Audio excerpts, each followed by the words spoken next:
मैं इस योग्य नहीं मैं यहाँ पर खड़ी होकर आप सबके सामने बोल सकूं, लेकिन ये प्रभु का दया है जो आज मुझे यहाँ तक लेकर आया है। मैं सच बताऊं, मैं सच में मुझे प्रभु में आए हुए 5 साल हो जाएंगे।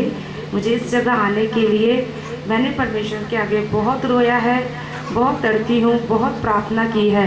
मेरे पिछले 5 सालों की प्रार्थना आज प्रभु ने यहाँ मुझे लाकर जो खड़ा किया, उसके लिए मैं धन्यवाद करती हूँ। मुझे याद है जब मैं पहली बार चर्च आई थी तो मैं उस कुर्सी की पहली सीट पर बैठी थी। मुझे यहाँ का कुछ मालूम नहीं था, प्रभु कौन है, यीशु कौन है, पास्टर कौन है, क्या होता है, कुछ मालूम नहीं था। लेकिन मैं अपने दुखों की परेशानियों की वजह से यहाँ पर आई थी।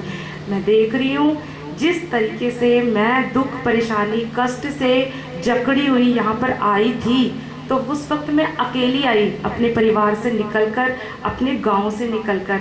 मेरे अंदर डर था, गांव वाले बोलेंगे, माँ बाप बोलेंगे, घर वाले बोलेंगे, परिवार रिश्तेदार बोलेगा, लेकिन मुझे मालूम नहीं था मेरी भीतरी आत्मा के अंदर यीशु भी मेरे साथ काम कर रहा है और वो मुझे अपनी आत्मा के द्वारा यहाँ खींचता हुआ ले आया। मैं देख रही हूँ आज तो मैं यहाँ खड़ी हूँ, मुझे इस बात की खुशी है, मेरा पिता मुझे यहाँ लाकर खड़ा किया है। लेकिन मेरी खुशी का दुगना ये है कि मेरे गांव के ज़्यादा लोग मुझे यहाँ सुन रहे हैं, और जो मेरे गांव के लोग आज मुझे सुन रहे हैं, मैं उनका दर्द, उनकी पीड़ा, उनका कष्ट सबसे अच्छे से मैं मुझसे ज़्यादा यीशु जानता है, और उसके दूसरे नंबर पर हेप्शिबा जानती हैं। यहाँ जितने भी भाई बहन बैठे हैं, हर एक ने मेरे सामने अपने दुखों को, आंसुओं को दिखाया है, रोया है, उन्हें मैंने तसल्ली दी है, और आज प्रभु की दया है सब यहाँ पर इकट्ठे हैं। तो शायद परमेश्वर ने 5 साल इसलिए मुझे वेट कराया क्योंकि वो मुझे आप सबके सामने लाकर खड़ा करना चाहता था। इसलिए मैं प्रभु का धन्यवाद करती हूँ।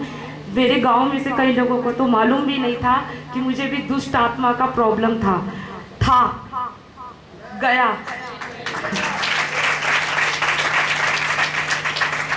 अब मैं वो हेप्शिबा नहीं हूँ जो उस कोने में दुष्ट आत्मा से ग्रसित होकर चिल्लाती थी, तड़पती थी, रोती थी। आज मैं वो हेप्शिबा हूँ जो स्टेज पर चढ़कर शैतान के सर को अपने पैरों से कुचल रही है। तो ये मेरे जीवन में पहले दिन से आज तक में फर्क लाने वाला सिर्फ एक ही है, जिसका नाम है प्रभु यीशु मसीह। मैंने अपने जीवन में बहुत गलतियां की, मैंने अपने जीवन में बहुत सी परेशानियों को खुद आमंत्रित करके बुला लिया। मैं इस चर्च के लिए, अपने गांव के लिए, माँ बाप के लिए, खासकर पास्टर सैम जॉर्ज पापा के लिए, सारे लोगों के लिए एक प्रश्न बन गई थी कि इस लड़की के लिए इतनी प्रार्थनाएं होती हैं, इस लड़की के लिए इतना उपवास किया जाता है, इस लड़की के लिए ना जाने क्या क्या किया जाता है। अलग सेपरेट प्रार्थना होती है, कलीसिया पूरी अपने घर में भी, फैमिली प्रार्थना में भी हेप्शिबा का नाम लेके प्रार्थना करते हैं, लेकिन इस लड़की का छुटकारा नहीं हो रहा है। ये एक प्रश्न बन गया था, मैं खुद एक प्रश्न बन गई थी। लेकिन जब मैं केरला गई, वहाँ जाकर जब मैंने उन 40 दिन की मीटिंग को अटेंड किया, तब परमेश्वर ने मुझसे बोला कि प्रश्न तो मेरे लिए भी है। मैं प्रभु के लिए भी बन गई थी, क्योंकि सबसे बड़ी गलती ना पापा सैम जॉर्ज की थी, ना चर्च की थी, ना कलीसिया की थी, ना ही मेरे माँ बाप की थी, क्योंकि मैं इन्हीं पर दोष लगाकर कहती थी शायद इनके वजह से मैं नहीं छूट पा रही हूँ, शायद इस कलीसिया की वजह से मैं नहीं छूट पा रही हूँ, शायद मैं अपने परिवार के आए हुए श्रापों की वजह से नहीं छूट पा रही हूँ। सबकी प्रॉब्लम को मैं देखती थी। लेकिन केरला में जाकर यीशु मसीह ने मुझे बताया, वहाँ पर शांत माहौल में परमेश्वर ने मुझसे बात की, किसी के अंदर कोई प्रॉब्लम नहीं है, जो अगर प्रॉब्लम है और अगर समस्या है तो वो तो खुद है, सवाल तो खुद बन गई है खुद के लिए। तुझे छुड़ाने के लिए मैं समर्थी हूं। मैंने अपने दास को इतनी ताकत दी है कि तुझे छुड़ा ले। मैंने कलीसिया की प्रार्थना में इतनी सामर्थ्य दी है कि तेरा छुटकारा हो जाए। लेकिन अगर सब कुछ रोका है तो तूने अपनी ही गलतियों की वजह से अपने छुटकारे को रोका है। ये मेरी सबसे बड़ी गलती थी, और उस गलती को जब मैंने गहराई से जाना कि परमेश्वर मेरी आखिर गलती क्या है और कहाँ से मैंने ये शुरुआत की, तो यीशु मसीह मुझे स्टार्टिंग से लेकर गया। तूने कैसे सोच विचारों में शैतान के एक एक झूठ को अपने जीवन में कबूल करती हुई खुद ही उसके साथ जकड़ती चली गई, उसके हर बात को माना। मैंने अपने पिता की बात को नहीं माना, ये मेरी सबसे बड़ी गलती थी। मैं चाहती हूँ सबसे ज़्यादा जो गढ़ तैयार हुआ मेरे अंदर, जो बंधना, जो जकड़न हुआ, वो सब मैंने अपनी ही बेवकूफ़ियों की वजह से कर गई। लेकिन इन सब गलतियों के बावजूद, इन सब प्रॉब्लम्स के बावजूद मैं अपने परमेश्वर, अपने स्वर्गीय पिता का धन्यवाद करती हूँ। बेटा बच्चा जितना मर्जी गलती कर दे, पिता बाप कभी अपने बच्चे को नहीं छोड़ता। लाख गलती की मैंने, लाख बुराई की, अपने ही बाप को, अपने ही पापा सैम जॉर्ज को मैंने कुड़कुड़ाया। इनसे दूर होने के लिए एक दिन मैंने चर्च छोड़ने के लिए भी परमेश्वर को बोला मैं नहीं जाऊंगी, वहाँ मुझे छुटकारा नहीं, मुझे वो चर्च में लेकर जा जहाँ मुझे छुड़ाना है। लेकिन मेरी इतनी गलती की वजह भी, लेकिन पिता ने मुझे छोड़ा नहीं, मुझे बुद्धि दी, मुझे समझ दी, मुझे अपनी बेटी के जैसे समझाया कि तू कहाँ कहाँ गलत है, किस किस गढ़ में तू बंध गई है, और उस गढ़ को तोड़ने के लिए मैं समर्थी हूँ। हेप्शिबा बेटी, बस तू मेरा साथ दे। जब मैं घुटने पे आकर मैंने परमेश्वर को बोला, पिता मैं आपसे तेरा साथ दूंगी, तेरी आवाज़ सुनूंगी, जो बोलेगा मैं वही करूंगी। जैसे जैसे मैंने पिता की बातों को माना, उसकी हर एक प्रकाशन को अपनी आत्मा में कबूल करने लगी, अपने अंदर अपने सोच विचार में कबूल करने लगी, और मैं सत्य को जानने लगी, और सत्य मुझे आज़ाद करता गया।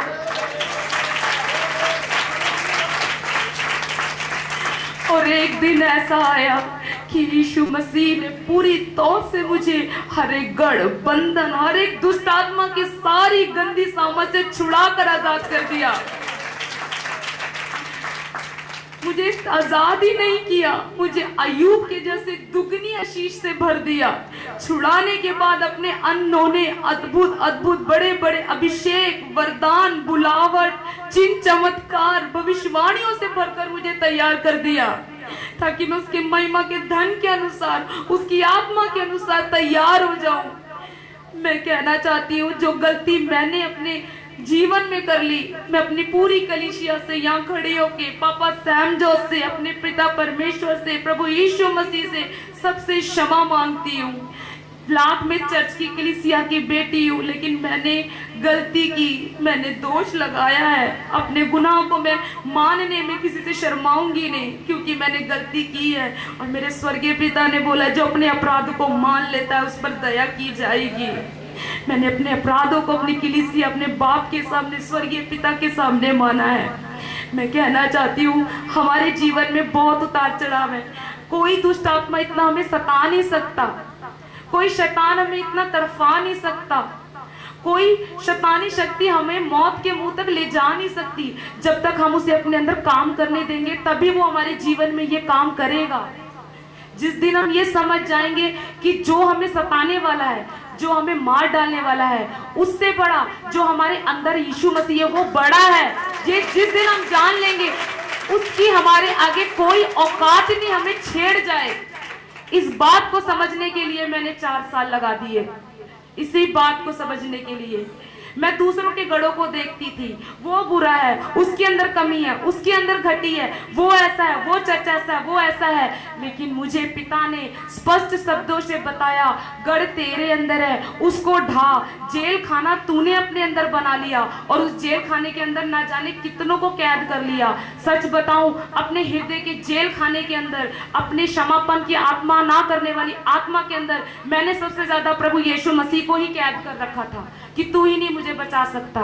इसराइलियों की जैसे बन गई थी, कुड़कुड़ाने लग गई थी, बुड़बुड़ाने लग गई थी। लेकिन मेरा प्रभु महान है, उसने फिर भी मुझे छोड़ा नहीं, क्योंकि वो दया का सागर और क्षमा की खान है।